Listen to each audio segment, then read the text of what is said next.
On this episode, it's a review inspired by a tweet that may have been a joke, but we're talking about Blackened. Come on, we're Blackened! Blackened! Like cyber radio, we're about to start the show. We talk about stuff and things, lots of guests, in-depth interviewing. Like cyber radio, it's nobody's favorite show. Movies, comics, video games, and TV, and we also can guarantee that it's not gonna be that funny, but that's okay because the show is free. So crank the volume into your headphones. The podcast at last is starting. It's time for Mike Cyber Radio. Hey, welcome back to Mike Cybert Radio. I am your host, and this is a weird episode. I'm going to do a quick mini review. I didn't realize I had I'm doing food reviews now, but I am going to talk about Blackened. Blackened! It's a blend of straight finished whiskeys in black brandy casks. I am talking about liquor. This is Blackened whiskey. It is it's basically the Metallica whiskey, and my wife and I just recently celebrated our 20-year wedding anniversary, and while we were hanging out in a in the resort town, we went to the local liquor store and just looking for things to imbibe with, libations. And we're both bourbon drinkers, and I saw this on the shelf. I don't think I've actually seen this in the wild before, but I saw the bottle Blackened, saw the label Blackened, Blackened! and I read the label. I was like, ooh, a blend of straight whiskeys finished in black brandy casks. Lucky looks at it and she's like, ooh, get that. That sounds good. And I turn it over on the back of the bottle. It says Blackened in the air! Winter ripple sand! Blackened, a bold collaboration of the finest hand-selected whiskeys, an unrivaled composition of craft and creativity. Born in cask, forged by sound, bottled by Sweet Amber Distillers Company in Mineville, New York. So I didn't realize, and this is very, very silly, but it wasn't until we got it back home and we tried it, and it was like the next day that it occurred to me that this is the Metallica whiskey.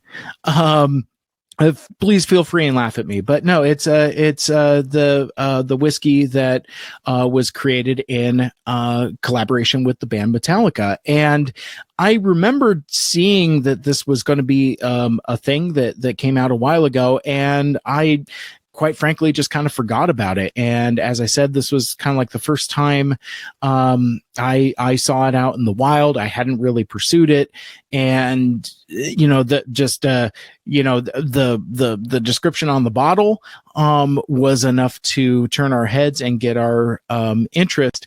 And so as I often do, I take pictures of stuff and I just post them, and what did I do? I put song lyrics to. Oh, that's right. I said "Color Our World Blackened, Blackened," and put that on there. And so my buddy Anthony Brucali from tfu.info, and if you are playing the Mike Cybert Radio drinking game, anytime I mentioned my best good friend Ant from TFU, and check out Transformers University, by the way, a terrific podcast. Anytime I mention that dude, go ahead and take a drink, because it seems like I mention him a lot and give him tons of shout outs. But anyway, he responded to my tweet, and he mentions full review episode, please. So again, I don't know if he's joking or if he was being serious. But regardless, I had a spare couple minutes here, so I thought I would talk about it for a couple minutes. I also saw a tweet from Spookfire Photography at TF_Starfire, said, I bought a bottle for my dad. He was a fan. So that's just, I just happen to have my Twitter open. But no, as a whiskey bourbon drinker, and it occurred to me that I don't really talk about food a lot. I don't think I'm really geared for a food discourse or reviews or discussions. But then I realized for my day job, I actually produced a show called Happy Hour Radio, which actually I think still exists online. I think he's still got like a SoundCloud or something like that. But if you look for Happy Hour Radio, Christopher Chan, who is a master sommelier, would talk about all kinds of like esoteric drinking and eating culture stuff, and he would often have winemakers, distillers, and the like up in studios. Did a lot of midday day drinking after those, because basically what they would do is they would pour samples, but then there's always stuff left over, and so my dude would get on the intercom and say like, "Hey man, you want some of this?" And sometimes I would enjoy that at work. Other times, anyway, I would often have stuff to bring home to share, but it never occurred to me to talk about this stuff on my own. Basically, it's pretty good. I mean, not to kind of be anticlimactic, but it's being more of a straight bourbon drinker. I like Jack Daniels. Jack is my thing.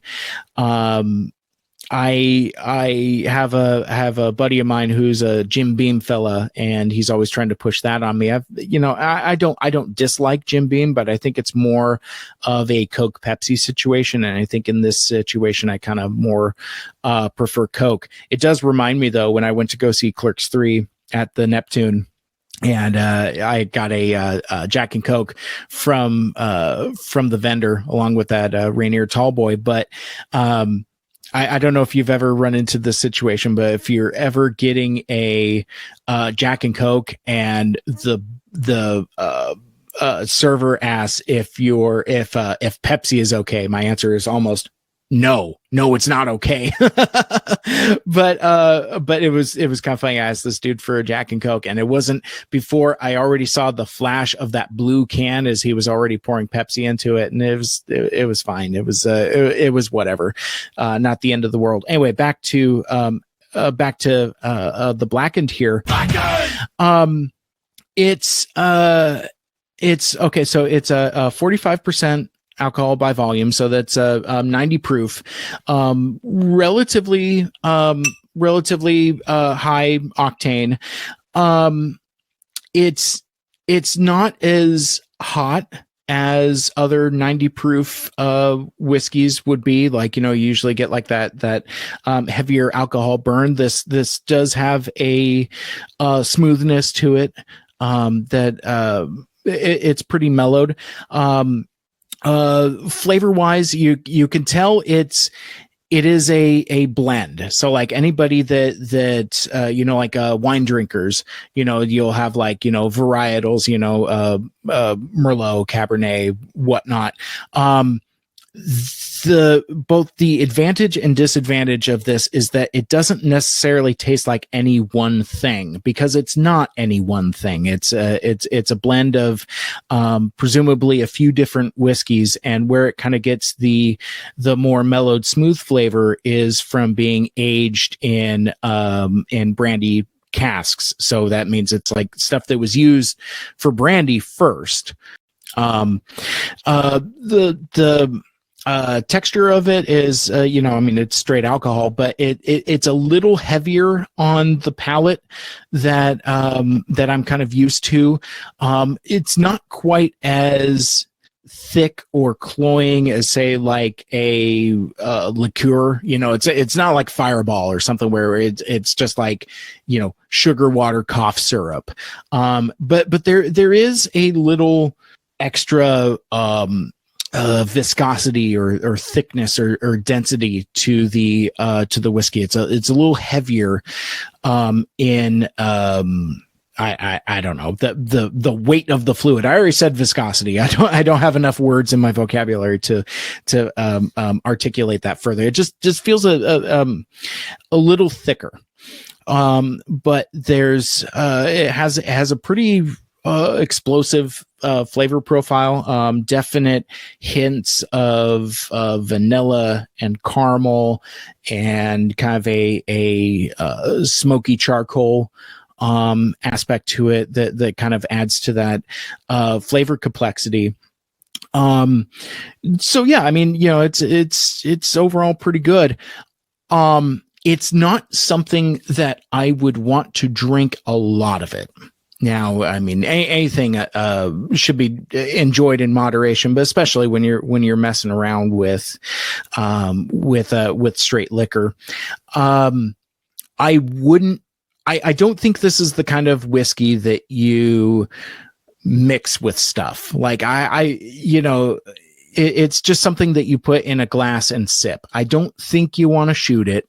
I don't think you want to mix it with soda.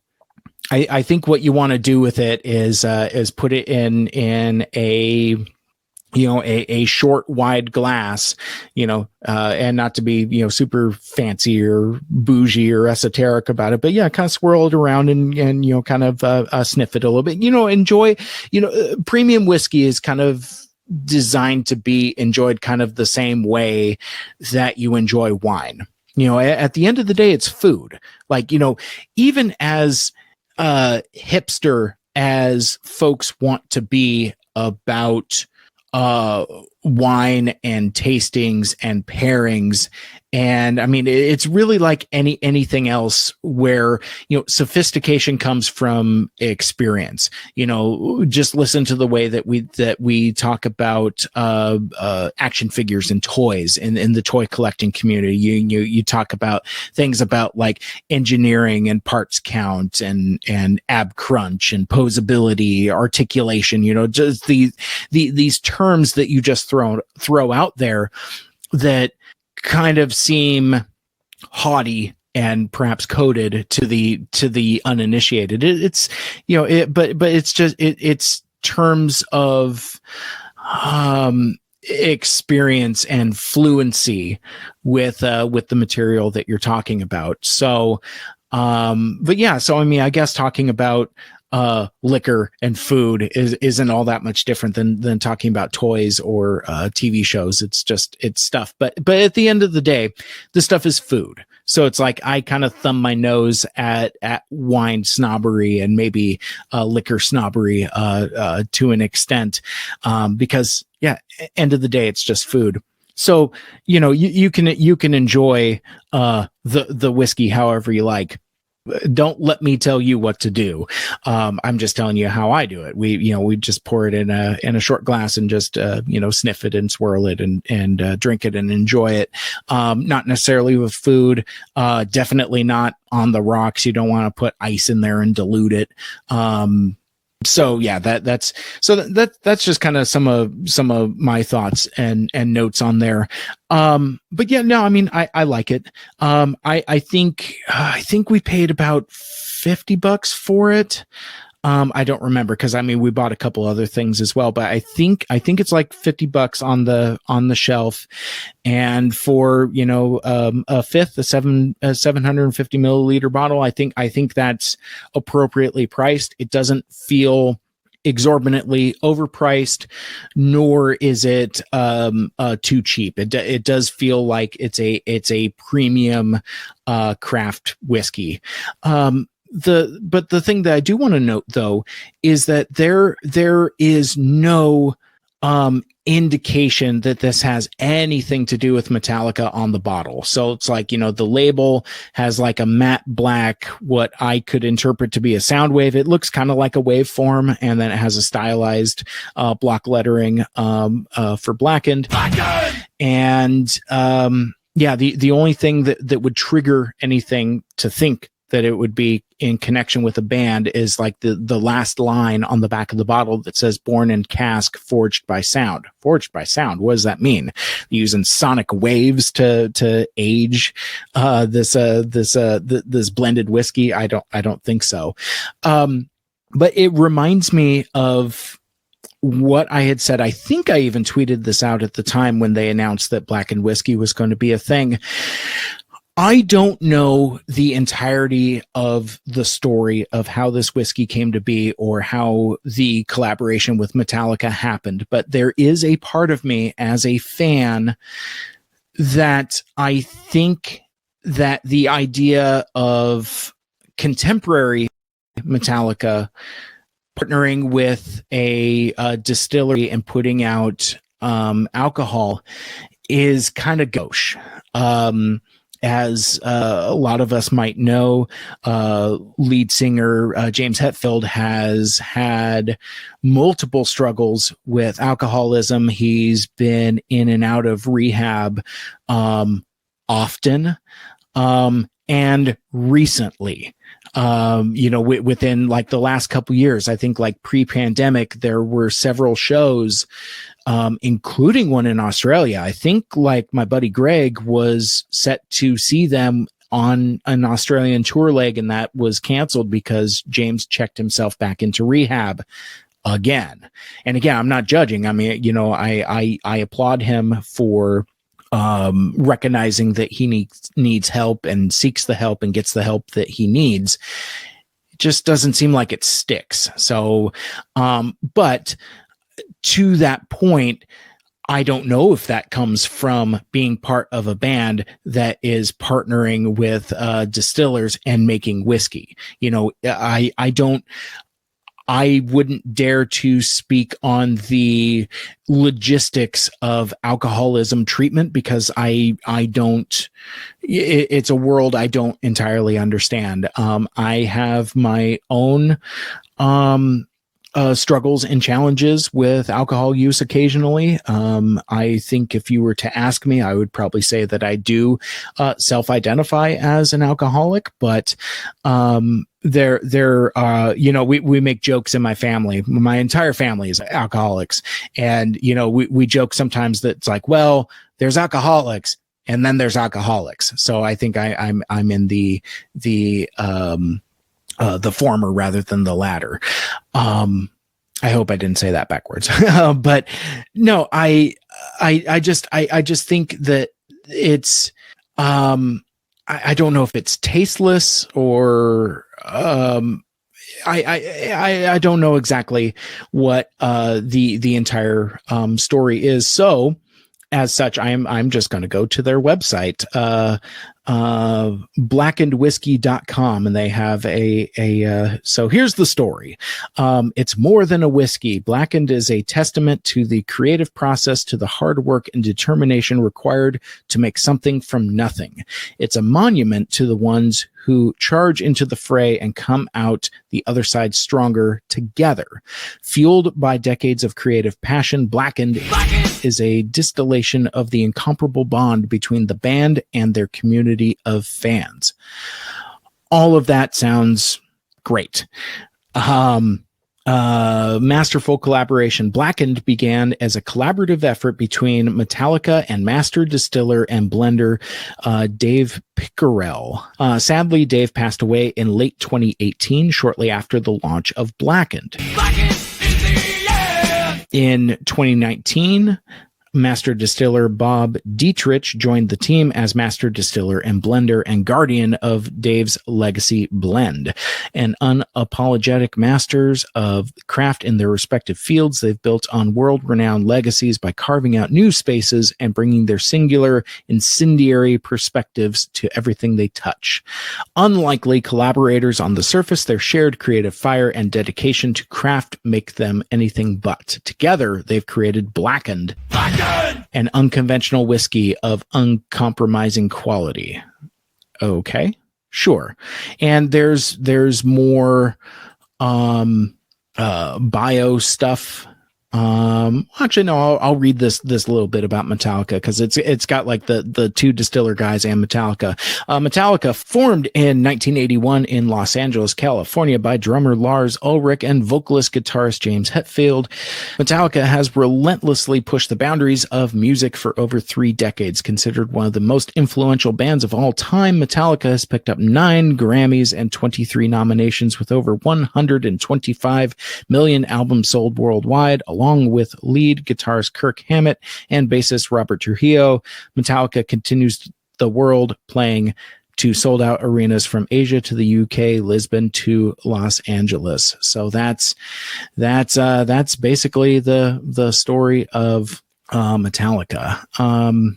Okay, so there's actually quite a bit of information here. So it talks about the blending of the whiskey. Blackened is a marriage of the finest bourbons and ryes, chosen for unique flavors that play a key role in the taste of the final spirit. Predominantly bourbon, the sweetness of the bourbon is paired perfectly with the savory spice offered by the rye.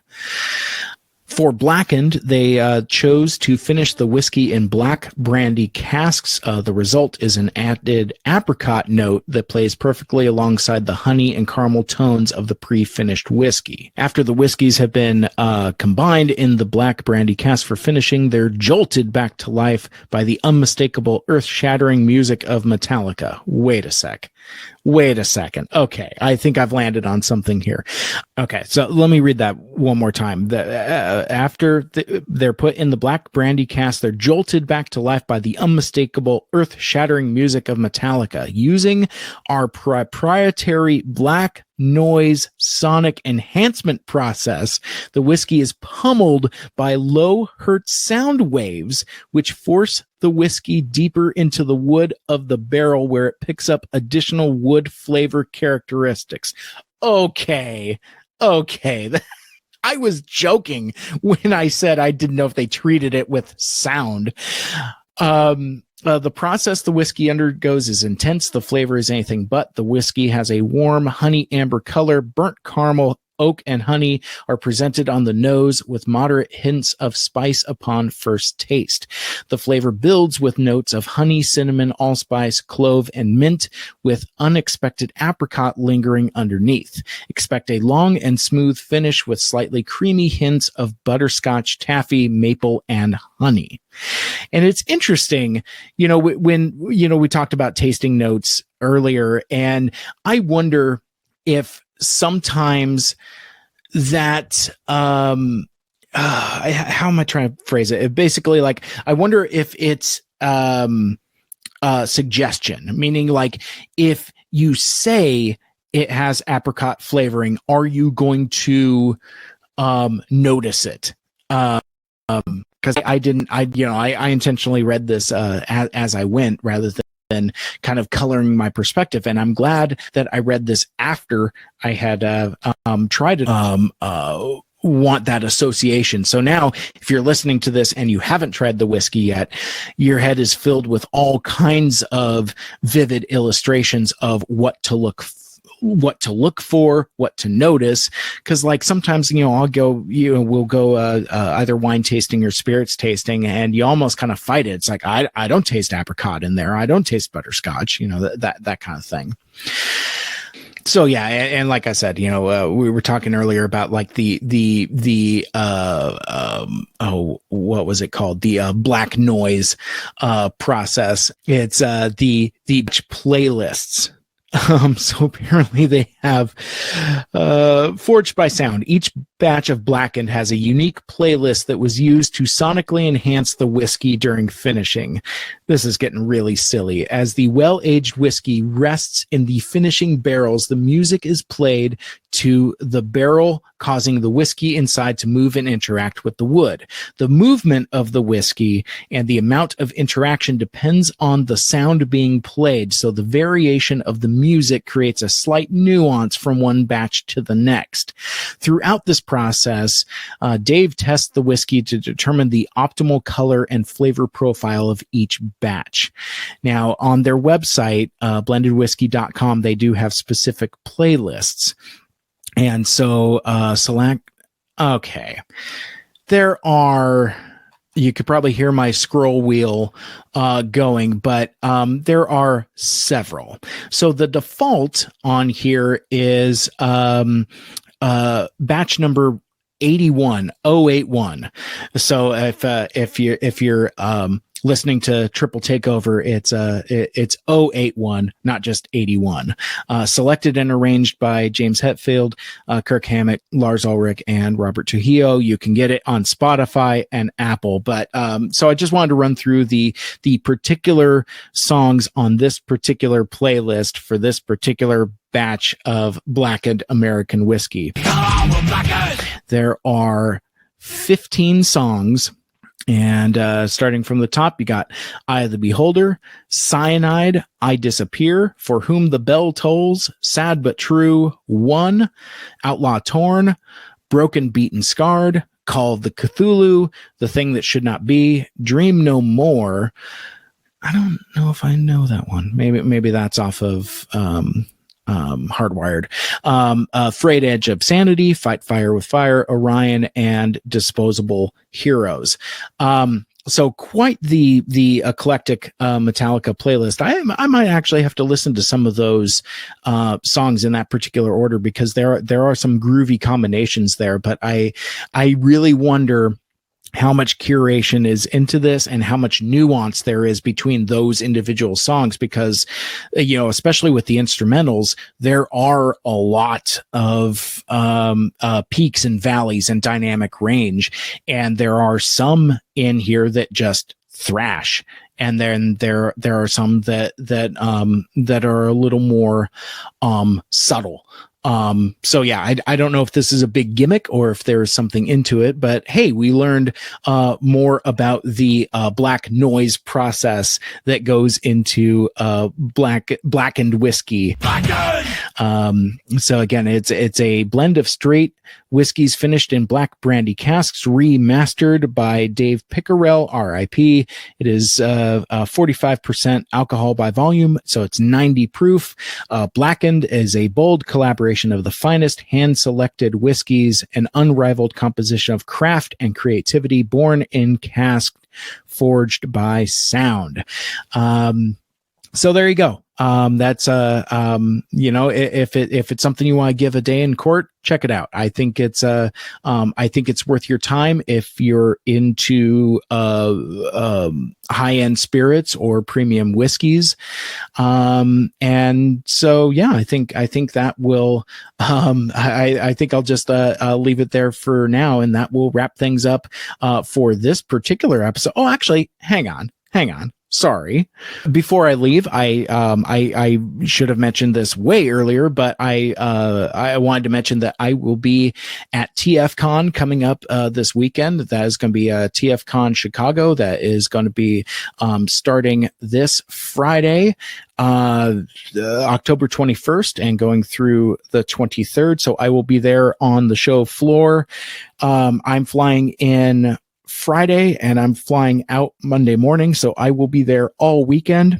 I'm going to be hanging out with Aaron, Ryan, and Caleb, the Autopod Decepticast guys. I'll also be spending some time at the Alpha Magnus table. He'll have some customs and some stuff to sell as well. It's going to be a lot of fun, but relevant to Mike Seibert Radio listeners. The schedule just came out, and of note, in my last episode, I was talking about the first draft of Transformers the movie with Jim Sorensen, and now that the schedule is out, I don't know if I don't want to say that my podcast has manifested a TFCon panel, but I'm pretty sure my podcast has manifested a TFCon panel, because on Friday at 8:10 p.m. Panel, the first draft of Transformers the movie 1986 with writer Ron Friedman and Jim Sorensen. So that's going to be really cool. Jim has posted about it, so he's all on board. And I don't know if you're friends with Ron Friedman on Facebook, but he has put out an impenetrably long post about this upcoming presentation of the first draft of the Transformers the movie script. I'm not even going to read it to you because like it is as impenetrable and indecipherable, incomprehensible as his book. So I will just leave it at that point. But I'm very fascinated because as you heard in that episode when I was talking to Jim Sorensen, he doesn't have that same relationship with Ron Friedman that he does with Flint Dille. So I wonder if there is friction with the discovery of this previously unknown first draft of Transformers the movie, what Ron Friedman's response is to the TF Nation panel with Jim Sorensen and Chris McFeely and all that fan art and all of that.